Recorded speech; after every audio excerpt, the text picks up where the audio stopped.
होती है।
Good morning. Class audible हो? मैम वॉइस स्लो आ रही है।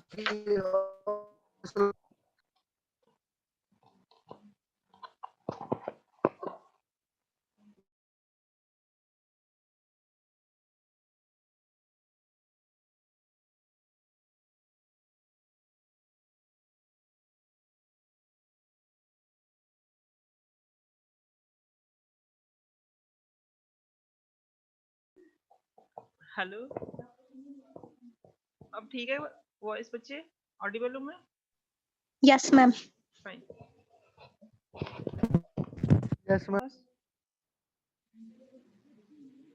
पहली बात तो कोई ऐसा बच्चा तो नहीं है जिसने फी डिपॉजिट नहीं करवाई और क्लास अभी भी लगा रहा है। अंकुश, आपने लेटर नहीं लिखी अभी तक? अंकुश 1501 हेलो, हाँ जी मैम। लेटर नहीं आई ਤੁਹਾਡੀ? मैम लिख देना मैडम हुणी। मैडम लेटर च लिखना की है मैंने दस दो।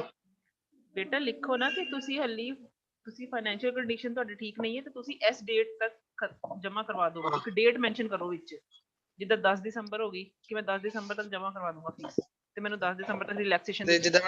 ਜਿੱਦਾਂ ਮੈਡਮ ਅੱਛਾ ਮੈਡਮ ਮੇਰੀ ਗੱਲ ਤਾਂ ਸੁਣੋ ਮੈਡਮ। ਜਿੱਦਾਂ ਅਸੀਂ ਸ਼ਡਿਊਲ ਕਾਸਟ ਆ ਤੇ ਮੈਡਮ ਸਾਡੇ ਕੋਲ ਜਿੱਦਾਂ ਫੀਸ ਨਹੀਂ ਲੈਂਦੇ ਆ ਤੇ ਉਹ ਸਿਸਟਮ ਨਹੀਂ। ਕਿਹੜਾ ਫੀਸ ਨਹੀਂ ਲੈਂਦੇ ਤੁਹਾਡੀ? 1150 ਤੇ ਫੀਸ ਹੈਗੀ ਏ। ਹਾਂਜੀ ਮੈਡਮ ਉਹ ਨਹੀਂ ਲੈਂਦੇ ਪਰ ਕਿਉਂ ਨਹੀਂ ਲੈਂਦੇ? ਮੈਡਮ ਮੰਜੂ ਮੈਡਮ ਸੀ ਜਦੋਂ ਐਚਓਡੀ ਉਰੋ ਤੇ ਨਹੀਂ ਏਦਾਂ ਦੀ ਕੋਈ ਗੱਲਬਾਤ ਸੀ। ਤੇ ਏਦਾਂ ਕਰੋ, ਤੁਸੀਂ ਇੱਕ ਦਿਨ ਕਾਲਜ ਆਓ, ਆਪਣੇ ਐਂਡ ਤੇ ਗੱਲ ਕਰ ਲਓ, ਕਿਉਂਕਿ ਸਾਨੂੰ ਜੋ ਅੱਗੋਂ ਆਰਡਰਸ ਹੁੰਦੇ ਨੇ ਅਸੀਂ ਤੁਹਾਨੂੰ ਉਹਨਾਂ ਦੱਸ ਦਿੰਦੇ ਆ। ਸਾਨੂੰ ਨਹੀਂ ਪਤਾ ਤੁਹਾਡਾ ਕੀ ਸਿਸਟਮ ਚੱਲਦਾ। ਮੈਡਮ ਸਾਡੇ ਐਚਓਡੀ ਕੌਣ ਸਾਨੂੰ? Prince sir. Prince okay ma'am, ਮੈਂ ਉਹਨਾਂ ਨਾਲ ਗੱਲ ਕਰ ਲਵਾਂਗਾ। ਠੀਕ। ਠੀਕ। ਹਾਂਜੀ class, today I am going to start with you people the next chapter, that is chapter 8 of your book, and this is very important chapter from examination point of view क्योंकि इसमें से क्वेश्चन पेट आना ही आना है। Latches and flip flops, ठीक है? In this chapter I'm going to deal with you people SR latch, then SR flip flop, then JK flip flop, then I'm going to discuss with you people the D flip flop, the T flip flop, and last is the master slave JK flip flop. Fine, these are the topics to be discussed in this chapter. Approximately there are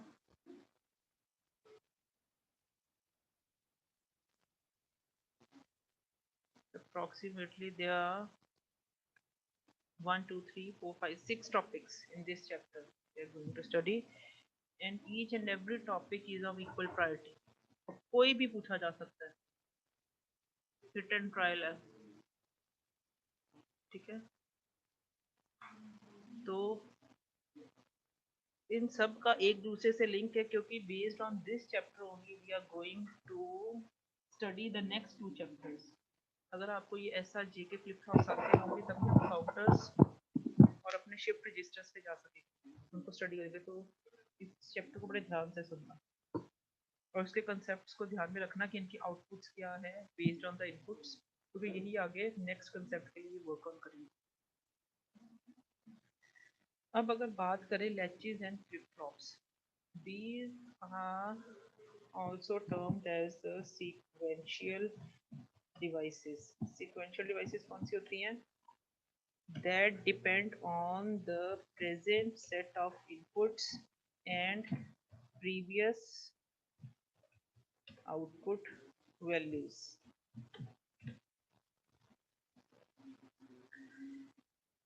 Sequential devices वो होती हैं जिनकी output output is equal to present input values given to the device and the previous output values from that device. उसको हम sequential devices बोलते हैं। जैसे combinational था सर्किट किया हमने या कॉम्बिनेशनल डिवाइसेस थी, वो डिवाइसेस ऐसी थी जिनमें सिंपली हम क्या करते थे,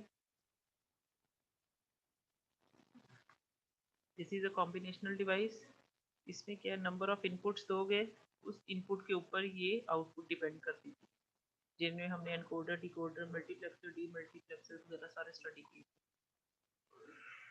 अब हम क्या कह रहे हैं कि सीक्वेंशियल डिवाइसेस, अब ऐसी डिवाइसेस आएंगी जिनमें प्रेजेंट इनपुट्स का रोल तो होगा ही, besides this there is a memory element, जो हमने इनके डिफरेंस में पढ़ा था, this is a memory element, जहां से हम एक वैल्यू फेच करके as one of the input supply करेंगे to the sequential circuit, sequential device कह लो, सीक्वेंशियल सर्किट कह लो, डिवाइस, ठीक है। उसके बाद आउटपुट्स जनरेट होंगी and one of the output is used to store the memory element, stored in the memory element in order to have the next value, in order to work the next phase, या in order to work the next cycle, वैसी device होगी। इस memory element का बहुत बड़ा role हो गया। अभी मेमोरी एलिमेंट काम कैसे करेगा हम देखेंगे। सबसे पहले हमें याद रखना है that your flip-flops and latches, the flip-flop and your latches are also known as bistable multi-vibrator. This is their secondary name. Bistable multi-vibrator भी इनको कहा जाता है। इनको bistable multi-vibrator इसलिए कहा जाता है because they can only be present, या उनका करंट स्टेटस हम ये कह सकते हैं कि they have only two values in the current status, that is the set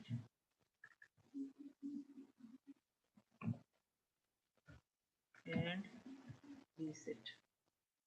दो ही इनकी स्टेट्स होती हैं। यहाँ तो फ्लिप फ्लॉप और लैच को हम कहेंगे is present in the set state और इन द रीसेट स्टेट, ठीक है। सेट स्टेट क्या होती है, इसको कहेंगे when the value main value is 1। Reset state हम कब कहेंगे, when the main value is 0। This is also known as the complementary. Reset automatically set state का कॉम्प्लीमेंट्री होगी, ठीक है। अब जो फ्लिप फ्लॉप और लैचेस की आउटपुट्स होती हैं, they are defined as two variables as Q and Q bar complement Q, Q and Q complement. बच्चे एक let it B, this is your let it B latch कह लो या flip flop कह लो, बाद में इसका डिफरेंस देखते हो। नेक्स्ट पॉइंट मेरा इसी पे आएगा, लैच और फ्लिप फ्लॉप में डिफरेंस कहाँ होता है, लैच है या फ्लिप फ्लॉप है।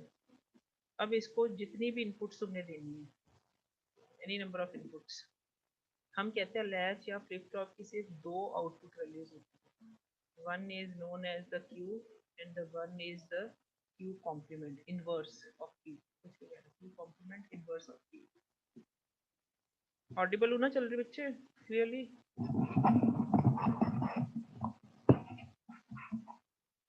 बच्चे सुन पा रहे हो मैनू?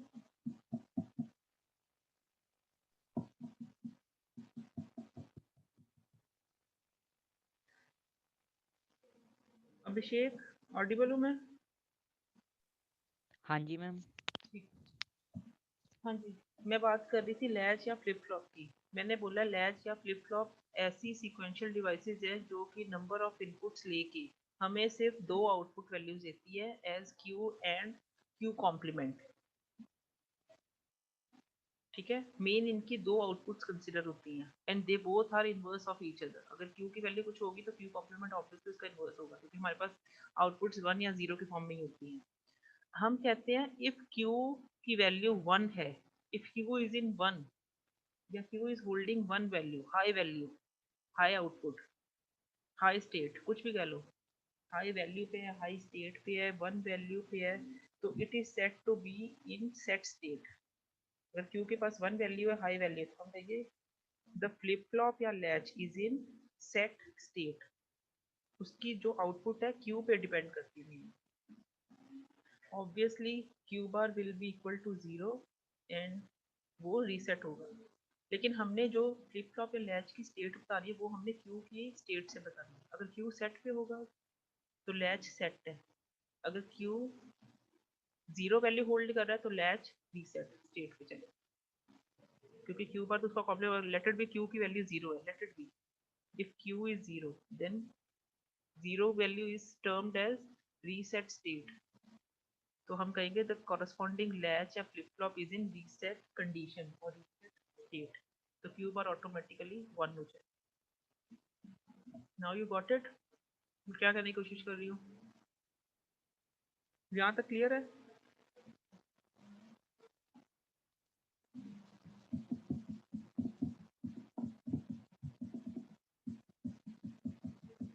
ठीक है,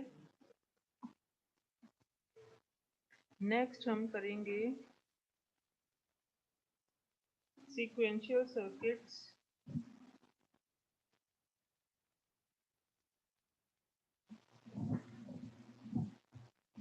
sequential circuit बच्चे, ये मैंने आपको जो करवाया ना, this is the very first page of A chapter.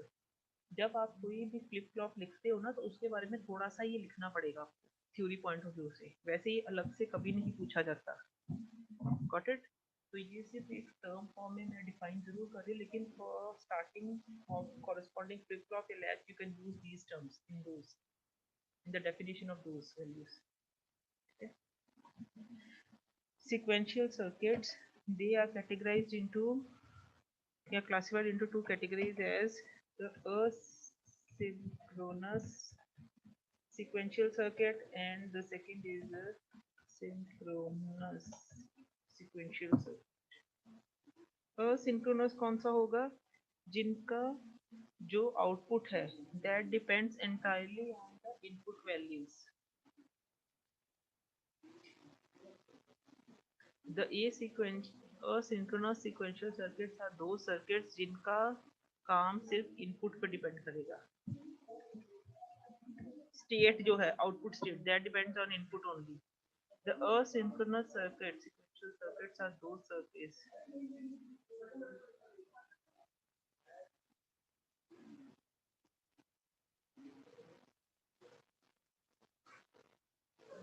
the synchronous sequential circuits are those circuits जिनकी जो आउटपुट है that can vary at different instants of time। Synchronise हो रहा है ना,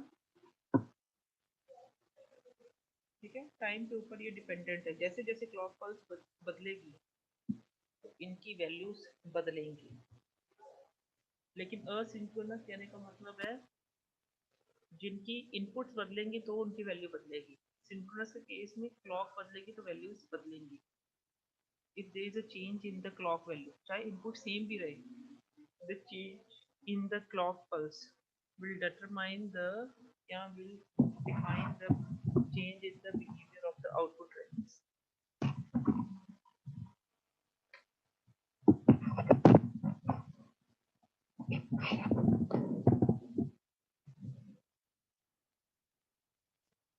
नेक्स्ट हम बात कर रहे थे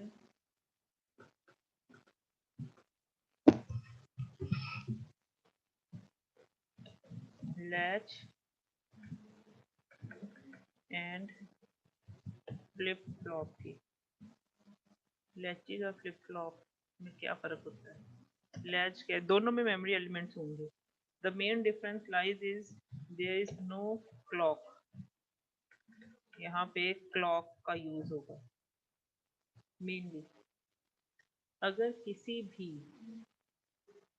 जो मैंने कॉम्बिनेशंस बताए हैं आपको अभी रिसेंटली, एसआर बताया है, जेके बताया है, तुम्हारा डी टी कुछ भी है, अगर इनमें क्लॉक का यूज होगा तो हम इन टर्म्स को बोलेंगे JK flip flop, SR flip flop. अगर हम क्लॉक पल्स का यूज नहीं करते तो ये लैचेस बन जाएंगे, एसआर लैच. लैच हमने सिर्फ एसआर पढ़ना है क्योंकि विदाउट क्लॉक पल्स इनकी कोई, हमने कहा ना कि मेमोरी एलिमेंट्स का जो मेन कंसर्न है that is with the help of clock pulse. ठीक है, तो लैच हमने सिर्फ एसआर पढ़ना, बाकी सारे फ्लिप फ्लॉप्स पढ़ने हैं क्योंकि clock pulse is required for proper functioning of memory elements. The change in the triggering of clock pulse will help us to change the output values for the same value of input. वो हम study करेंगे.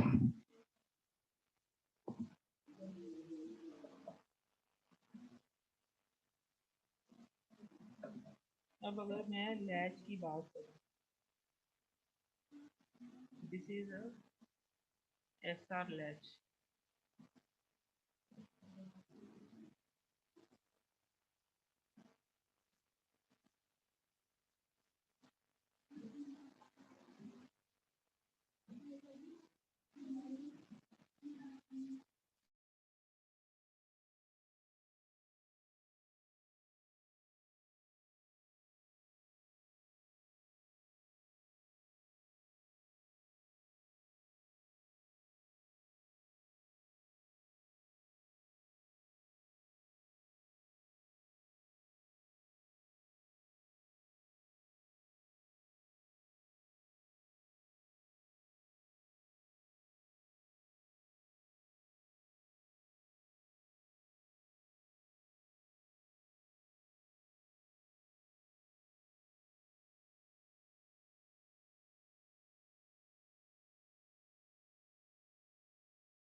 ठीक है बच्चे, जो SR latch है, the inputs are termed, इसका नाम ही ऐसे बना है कि इसकी इनपुट्स पे ही इसका नाम है. S is one of the inputs, R is one of the inputs. जैसे इनपुट्स को नेम करते हैं as A B, as X Y Z, कुछ भी लेबलिंग करते हैं ना, तो यहाँ पे इनपुट्स को नाम ही उसने एसआर किया है.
हाँ जी बच्चे,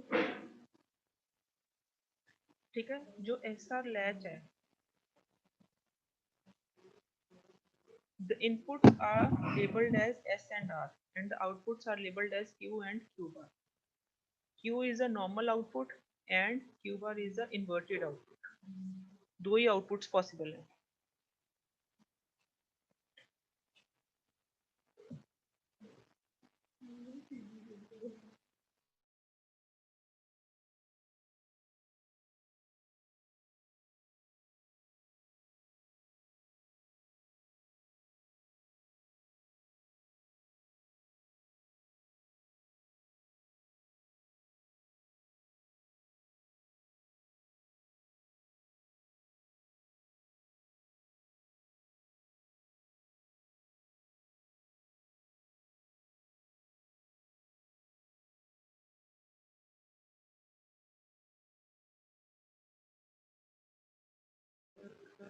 ठीक है, अब हम कहते हैं S और R को हम वैल्यूज देंगे। S and R can take values as this is S, this is R.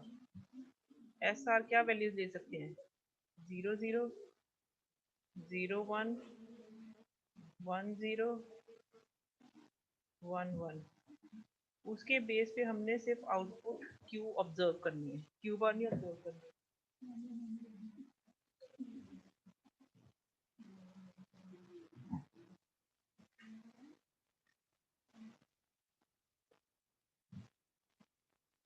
ठीक है, अगर Q बार, Q की वैल्यू 1 आती है किसी में भी, तो हम कहेंगे कि उस पर्टिकुलर वैल्यूज पे जो हमारा फ्लिप लैच है दैट इज सेट।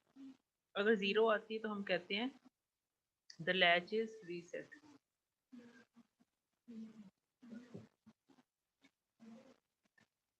ठीक है, जो हमारा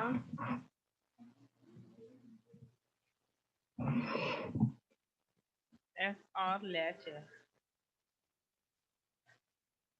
सिर्फ दो ही इनपुट्स पे हमें ये स्टेट्स देगा, बाकी दो पे यहाँ पे देयर इज नो चेंज, यानी कि वो अपने प्रीवियस स्टेट पे रहेगा। यहाँ पे this is not allowed, 1 state allowed नहीं होती। वो हम अभी चेक करेंगे कैसे, जब इसका सर्किट डायग्राम बनाएं। This is a logic symbol जिसकी मदद से हमने ये ऑब्जर्व किया। अब इसका सर्किट डायग्राम बनाते हैं।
This is SR latch using NOR gate, using NAND gate भी करेंगे।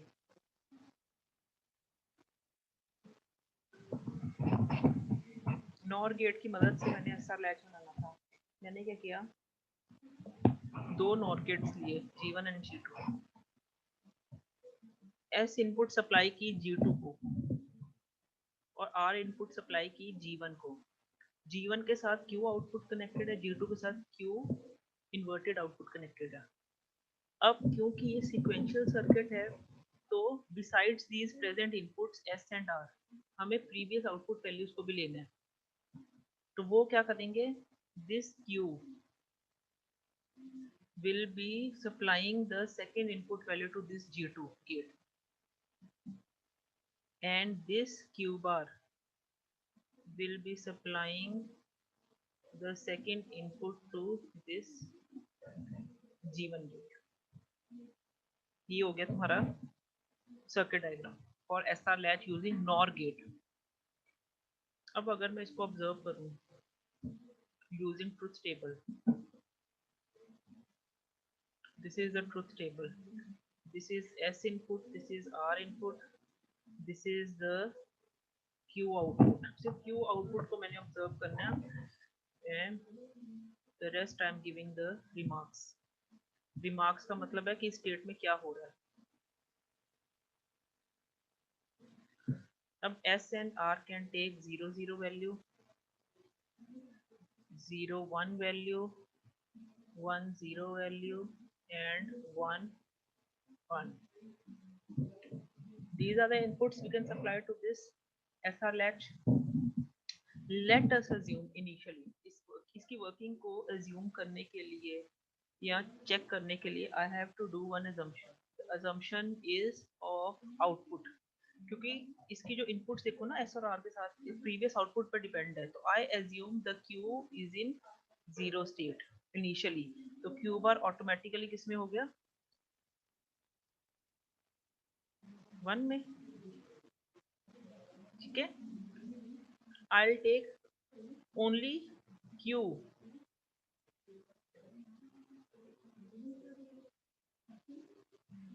I'll take only this Q as, I'll assume only Q as in 0 state। Now I'll be taking the, मैं सबसे पहले केस लूंगी 0 1 और 1 0 का, then I'll be discussing the next two cases। I'll be taking S as 0 and I'll be taking R as 1 initially। Now क्योंकि मैंने Q को सबसे पहले एक assumption ले चुकी हूँ, Q की assumption है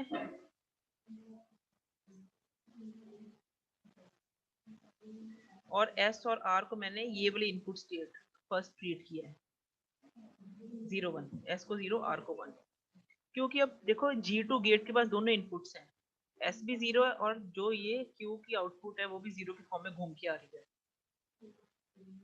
अब मुझे ये बताओ, when both the inputs are 0, NOR will be giving output as, बोलो क्लास, अगर दोनों 0 होंगे NOR गेट क्या करेगा,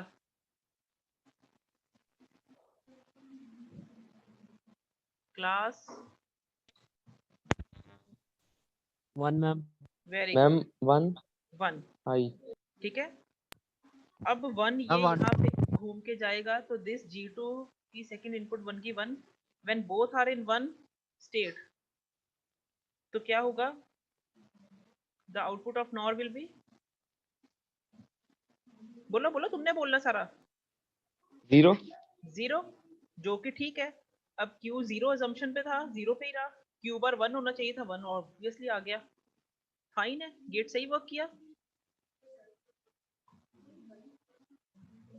ठीक है, यस मैम। कोई उसने मैम कॉन्ट्राडिक्ट, रिपीट करना मैम एक बार। मैं नेक्स्ट में करती हूँ, फिर आप इसी को दोबारा करना, नहीं तो सुन लो दोबारा से।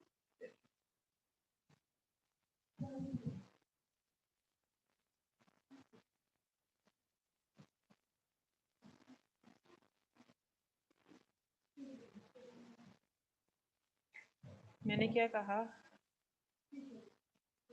मैंने तुम्हें ये बोला है S और R गेट्स, चाहे लैच है चाहे फ्लिप फ्लॉप है, काम तब करेंगे when they both are complementary to each other ज्यादातर। ठीक है, बाकी तुम ऑब्जर्वेशन से तुम्हें याद रह जाएगा कहाँ पे उसने काम करना है, कहाँ पे काम नहीं करना। अब हमने केस सबसे पहले ये है फर्स्ट केस जिसमें दोनों 0 0 होंगे, ये है सेकंड केस जिसमें 0 1 होगा, third case, third set of inputs, this is fourth set of inputs I can supply to the circuit. अब मैं सेकंड और थर्ड को पहले फोकस करके फिर फर्स्ट और फोर्थ पे जाऊंगी। अब मैंने तुम्हें बताया है कि this is a sequential circuit, और सीक्वेंशियल सर्किट क्या होता है, जिसकी बिसाइड्स प्रेजेंट इनपुट एस और आर हमें प्रीवियस आउटपुट चाहिए। ये जो सेकंड लाइन घूम के नहीं आ रही क्यू और क्यू बार से, this one line and this one line, ये आउटपुट लाइंस हैं जो कि आउटपुट लेके एज इनपुट बन रही है for next cycle.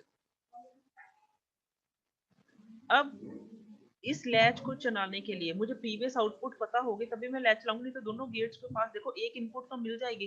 Late it B, मैं सेकंड केस मानती हूँ, सेकंड केस में S0 है, assumption है S0 की, R1 की, दिस इज द केस।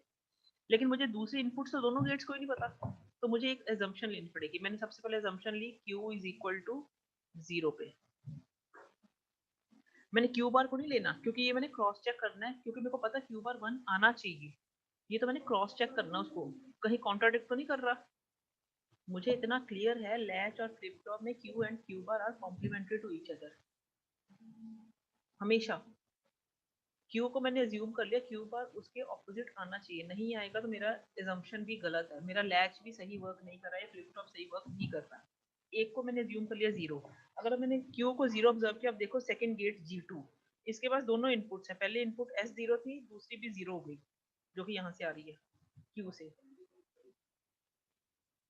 अब 0 0 पे इसने क्या काम किया G2 गेट ने, क्योंकि नॉर गेट है 0 0 पे हाई वैल्यू देगा, then this will be high, यानी कि Q बार विल बी 1, जो कि ट्रू है। ठीक है, Q बार तो 1 आ गई, अब मैंने चेक करना है क्या Q 0 रहती है। अब ये 1 जब घूम के यहाँ जाएगी G1 गेट पे, दोनों 1 है, R तो 1 ऑलरेडी थी, ये आउटपुट भी 1 हो गई, 1 1 पे नॉर गेट क्या करता है, आउटपुट 0 देगा, तो Q इज 0 जो कि अज्यूम्ड वैल्यू थी, यानी कि ठीक है Q और Q बार अब दोनों के केस में दोनों गेट्स वर्क कर रहे हैं और दोनों के केस में कॉम्प्लीमेंट्री चल रहे हैं, यानी कि Q की वैल्यू यहाँ पे आ गई ट्रुथ टेबल में 0, तो हम कहेंगे the latch is in reset state. ये रीसेट में हो गया क्योंकि Q 0 है, अगर Q 1 होती, मैंने तुम्हें पहले सबसे पहले बात ही बताई है, Q की वैल्यू 1 है तो लैच को हम कहेंगे सेट स्टेट, Q 0 है तो latch is in reset state.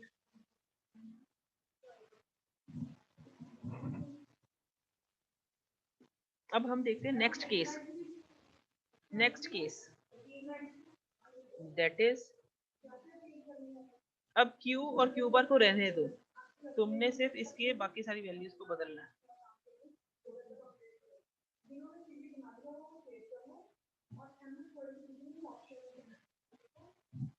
This is a previous state, अब ये चल रही है, ठीक है। अब इसके बाद नेक्स्ट स्टेट के लिए मैंने क्या किया, आई विल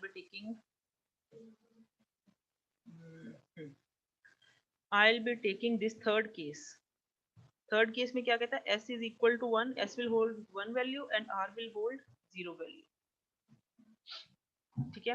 अब S 1 है, Q 0 है तो 0 वैल्यू यहाँ पे आई, 1 और 0 पे नॉर गेट क्या काम करता है, बोलो बोलो बच्चे बोलो, नॉर गेट ਤੁਸੀਂ ਦੱਸਣਾ ਮੈਨੂੰ ਕੰਮ ਕੀ ਕਰ ਰਿਹਾ, 1 ਤੇ 0 ਤੇ ਕੀ ਕੰਮ ਕਰੇਗਾ, एनीवन? Ma'am 0 0 ma'am. इस मीटिंग को ना 2 मिनट के लिए ज्वाइन करना, मैं दोबारा स्टार्ट। 0, इसको देखो फिर, ये 0 जब यहाँ पे गई, अब Q क्या बन गया 0, ठीक है। ये 0 जब यहाँ पे गई, 0 0 पे काम क्या करेगा वो 1, तो Q क्या हो गया 1। अब Q and Q bar are complementary, इसका मतलब ये भी ट्रू है, ये अब अपनी सेट स्टेट में आ गया, इसकी स्टेट चेंज होगी।